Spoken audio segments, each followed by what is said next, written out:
સ્થાનિક સ્વરાજની ચૂંટણી અંતર્ગત ઉમેદવારી ફોર્મ ભરવાના આજે અંતિમ દિવસે વાગરા તાલુકા મામલતદાર કચેરી ખાતે ભારે રાજકીય ગરમાવો જોવા મળ્યો હતો.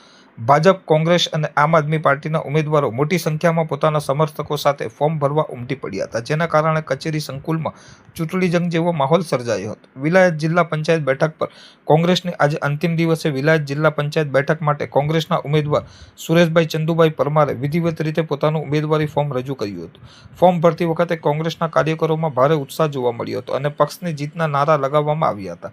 સુરેશભાઈ પરમારના ઉમેદવારી ફોર્મ ભરવાના પ્રસંગે વાગરા તાલુકા કોંગ્રેસ પ્રમુખ આસિફભાઈ સુલેમાનભાઈ પટેલ સહિતના આગેવાનો ખાસ ઉપસ્થિત રહ્યા હતા. તેમની સાથે કોંગ્રેસના અન્ય વરિષ્ઠ આગેવાનો અને મોટી સંખ્યામાં કાર્યકરોએ હાજર રહી ઉમેદવારોને પ્રોત્સાહન પૂરું પાડ્યું હતું.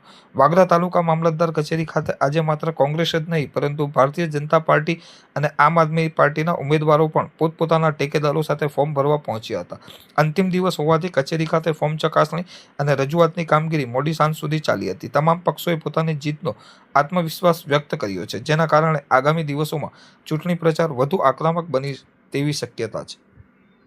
લોકશાહીના પર્વના ભાગરૂપે સ્થાનિક સ્વરાજ્યની ચૂંટણી તાલુકા અને જિલ્લા પંચાયતની એના ઉમેદવારી પત્ર ભરવાના છેલ્લા દિવસે ભરૂચ અમારા વાગરા તાલુકાના જિલ્લા પંચાયતોમાં આવતા દહેજ જિલ્લા પંચાયત, વિલાયત જિલ્લા પંચાયત અને વાગરા જિલ્લા પંચાયત અને એની નીચે આવતી અરાર તાલુકા પંચાયતના અમારા કોંગ્રેસના તમામ ઉમેદવારોએ આજે ઉમેદવારી પત્ર નોંધેલા છે અને આખા વાગરા તાલુકામાં મારા તમામ ટીમ મજબૂત થઈને આ વખતે એક પરિવર્તનના સંકલ્પ રૂપે તમામ મારા ઉમેદવારોએ આ ચૂંટણી જીતવાના સંકલ્પ સાથે ઉમેદવારી પત્ર નોંધાવેલું છે અને આવનાર દિવસોમાં ચોક્કસ પરિણામ રૂપે આ વાગરાની આવતી જિલ્લા પંચાયતો અને નીચેની આવતી તાલુકા પંચાયતની બેઠકોમાં અમે તાલુકા પંચાયતમાં કોંગ્રેસની પેનલ બનાવીશું એવો દૃઢ નિશ્ચય સાથે આજે અમે અમારી ઉમેદવારી પત્રો ભરેલા છે.